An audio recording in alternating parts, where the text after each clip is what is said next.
It's Viewpoints on the Talk Station, FM 107.1. We have a caller standing by. I'm going to get to him in just a moment. But first, let me at least acknowledge and appreciate and welcome our guest for the afternoon. We have Pastor Patrick Whaley. Pastor, good afternoon. Good afternoon. My deepest honor in being here and with a broken heart again this day. Israel. That's right. Okay. You've been to Israel? 7 times. Okay. When do you ever get to be in the States? I mean, my gosh. That was the previous life. Okay. Do you have friends in Israel? Very much so. Have you had conversations with them? I hadn't been able to get through to those folks. Where are they in that region? No. Most everybody is Ashkelon? correct. Okay. And the Gaza Strip's in the far southwestern part of the country, so most people that go on biblical tours and things of that nature to the north. Don't go that direction whatsoever. Yeah, northeast, right. Mm-hmm. All right. But I do know we have people living in our Crystal Coast area that are over there right now in Israel. Wow. Okay. We're talking with Pastor Patrick Whaley, and we were talking about a situation there in Israel. We're going to get to that in a moment. But I know that we've got a caller standing by, so let me get to our caller and welcome him. Ernie, good afternoon. Ernie from Emerald Isle. Yes, sir. Lockwood, I'm pretty sure that Reverend Whaley will agree with me. I had the pleasure of spending several weeks in Israel, both sides. Mm-hmm. And I got to know Palestinian people. You can't paint Palestinians all with the same brush. I worked at the Bethlehem Bible College. I've been there. Christian Palestinians, wonderful people. Amen. And they are so ecumenical. Very much. I was there with my own wife, and she suffered a blood clot, and she was treated at a Palestinian hospital in Betzakor, and she was treated with most respect, no regard for the fact that she was a, quote, infidel. Right. And we had the pleasure of associating with Palestinian Christians, Palestinian Muslims, and I think it's a big mistake to identify all Palestinians as bad and evil people. Ernie, I commend you on that for 2 reasons. One, many of us, myself included, know very little about the area, the population, the culture, the heritage. I mean, yes, I know it from my biblical studies and so forth, but beyond that, really know very little about the area. But I applaud your phone call, and thank you for doing that, because Lockwood, you owe it to yourself before your time has come to make that visit. Okay, hold on. It'll change your life. It'll change your whole outlook on the whole world situation. Okay, Patrick, to you. And Ernie, everything you said, I agree with. On my 7 times in being there, and in Bethlehem, where the Bethlehem Bible Institute's at, and to know those of us that are Christians, anybody that's Christians over there is also Palestinian. Right. Christians. On any tour bus, as you tour the Holy Lands, you usually always have a Jewish person on your bus, and you usually have a Palestinian person on your bus, so that way they can communicate with all sides in every given situation you might visit on that day. Ernie, I'm going to move to the other issue here in a moment, but I want to thank you for that phone call. And I think that it's a proactive phone call in the sense that you're educating folks like myself and others. Lockwood, I am 100% pro-survival of Israel. I understand that. And I want to just state once again, Hamas terrorists are not your everyday Palestinians. Outstanding. All right. Ernie, thank you for the call. This is one of your best calls yet, because I think you've enlightened. You've just enlightened me. I'll accept that. Maybe I'm the only one who everybody else knew, but I appreciate that. Ernie, thanks very much, and have a great day. Thanks for the call. All right, I'm going to move back to you. That was, I applaud that. And that's one of the things I was going to say as the show went on, was the importance of not lumping any group of people together. Well, I don't want to get into the history, but unfortunately, Israel, Palestine, portions of the Middle East were carved out as a result of World War One, the Balfour Agreement. And if anybody wants to look that up, it's an interesting story. In an effort to give Israel, the Jews, a homeland. And to a large degree, I think their intention and even the decisions in some instances were good. But generally speaking, the Palestinians, which we won't get into that. That's part of history we don't need to go to. And I say that not because it's not important. We've got other things to talk about. But I think your point a moment ago, Ernie's point, don't lump all Palestinians in with Hamas, because you've got Hezbollah to the north. You have Palestinians that live in Jerusalem. in Jerusalem and Israel. That's right. And who are active business people. They have investments there. They're making a contribution socially, culturally, Very much economically, so. and so forth. All right, let's move to another question I have. Is there a sense, and have you had any contacts with the folks in Ukraine over the potential distraction that the attacks in Israel could have? And as we talk about Ukraine, I think the first world leader that said anything about Israel was President Zelensky from Ukraine. And most folks don't know he's Jewish. That's right. By background. Dumb me. I forgot that. But it was important for him to express, as a country that has received so much from the world, his prayers and his support for Ukraine or for Israel. And what's going on there right now. There is and I'm going out on a limb as I always do. There is an aspect here.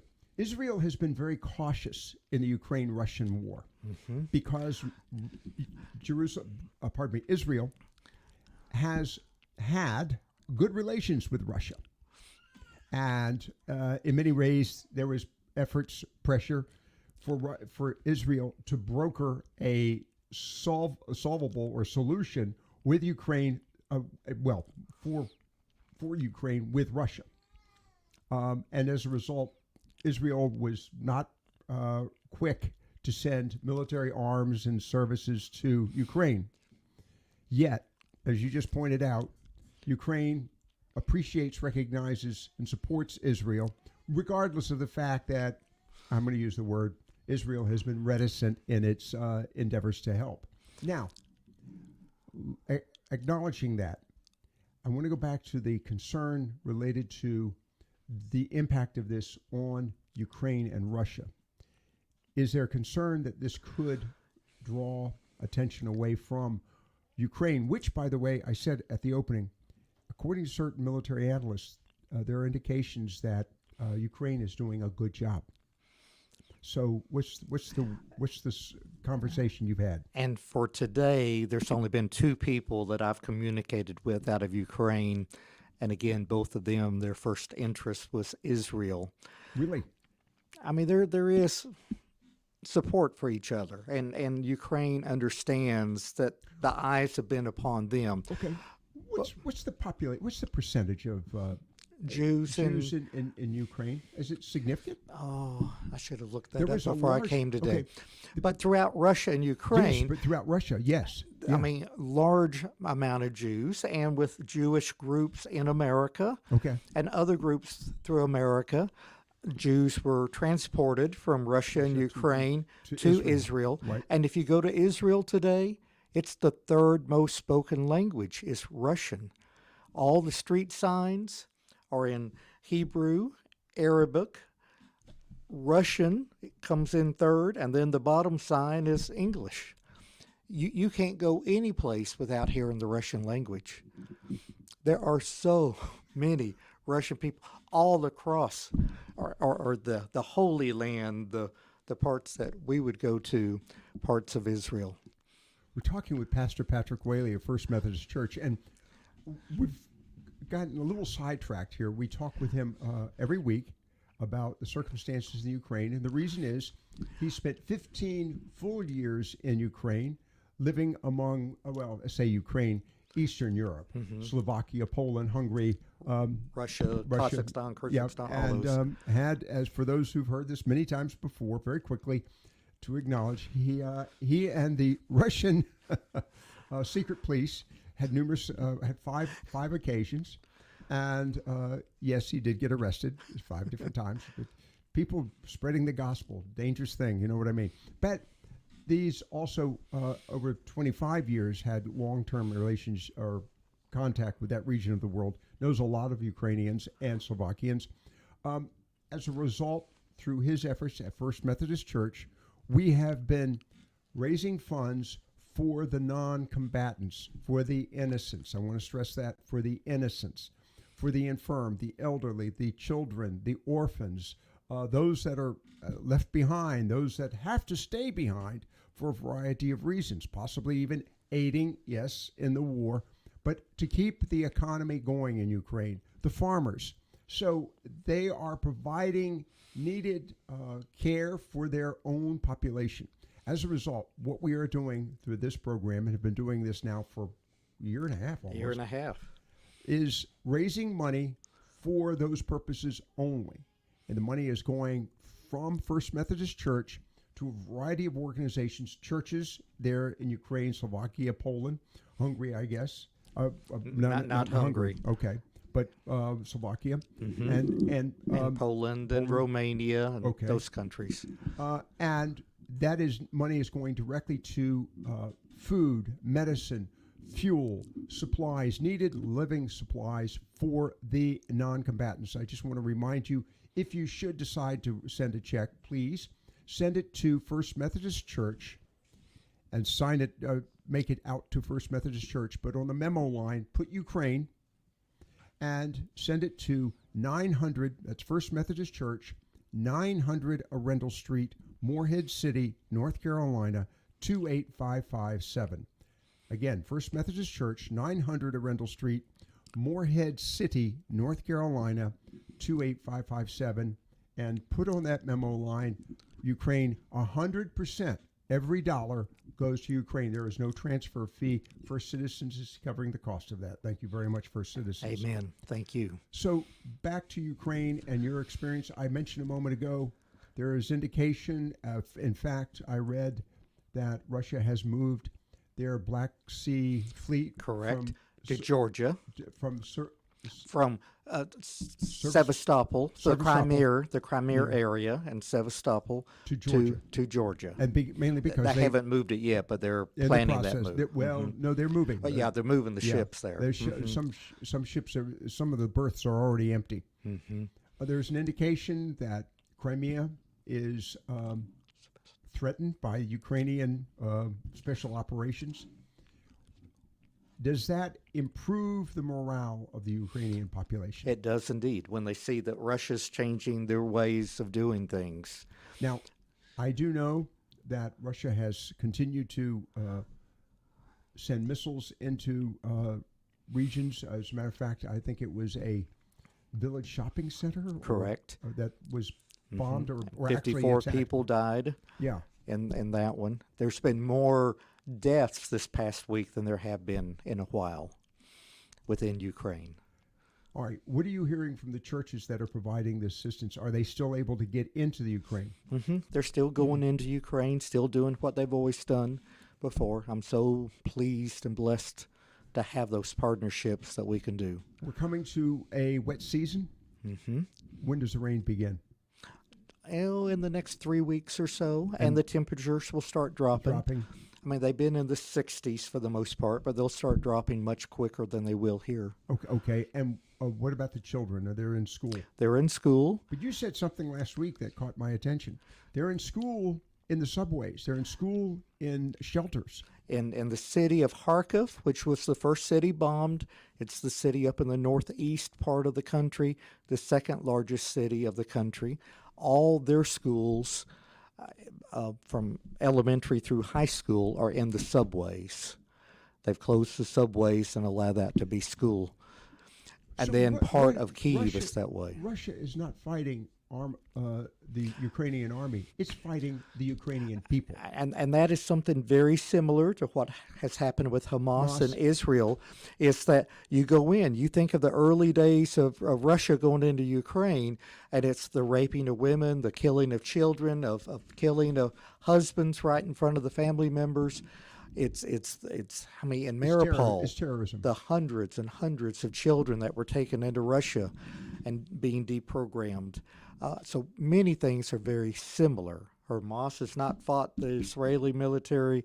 Russia did not fight the Ukrainian military. It was local people. I think this is important that we recognize that what we're doing is we're focusing on those local people. Again, First Methodist Church, 900 Arundel Street, Morehead City, 28557. Send that check, and on the memo line, put Ukraine. Send the check to make it payable to First Methodist Church, but on the memo line, put Ukraine, and 100% of that money goes to the non-combatants. Before we wrap it up with you, and we were talking more about Israel than we were Ukraine a few moments ago, what is the greatest need right now for Ukraine? For Ukraine, I mean, it's our prayers. It's continuing. Obviously, number one. It's continuing to help our supply line, Right. especially Slovakia, in providing those wintertime supplies that are needed.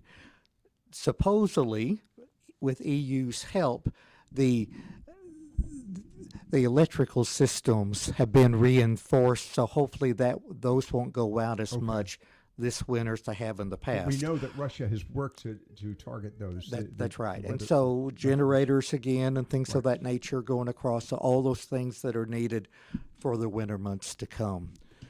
As we wrap it up with you, we're seeing a lot of disruption, unrest. We've now seen it in Israel. We've got Syria to the north, Syria and Hezbollah and the Golan Heights. You've got, and of course now even Hamas has acknowledged that Iran was supportive of and behind this attack on the Gaza Strip. And that fence that divided Israel and the Gaza Strip for gone. 50 years Gone. was never touched. I mean, but it's gone now. Yeah. Recognizing, and that we talked about this, Slovakia, Croatia, you've got Azerbaijan and Turkey. You know, these are portions, these are areas of the world that very few people ever looked at. Yet, we're seeing this unrest. Is there a sense among yourself, your friends, and maybe even those in Ukraine, that there is a broader plan here? He's shaking his head. Yes, you're smiling. Yeah, well, yes. 'Cause I don't want to say everything on the radio, but yes. I mean, there is throughout that region of thinking what might come next. That when there's a weakness in one area, then you exploit that in other areas, and there's very much that concern. All right. I want to thank Pastor Patrick Whaley for being so loyal in his endeavors and being here in the studio today. Thank you very much.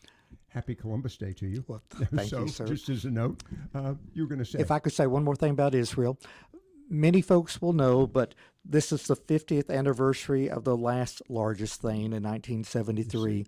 It was also on Sukkot, the week of Sukkot, which is the third most important holiday in Israel.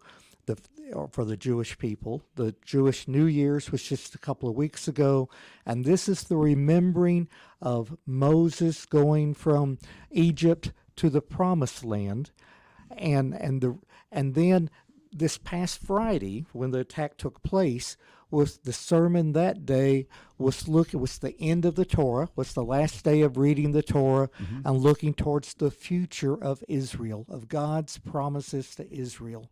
And so for 50 years ago, that's when they attacked. And this year, that's when they attacked, as they was blessing and praising God for the future of Israel, which I think is a very important note to know that happened on those days. We'll leave it right there.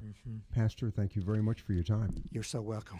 Viewpoints on the talk station. And again, one more time as we're going to the break, remind you, First Methodist Church, 900 Arundel Street, Morehead City, North Carolina, 28557.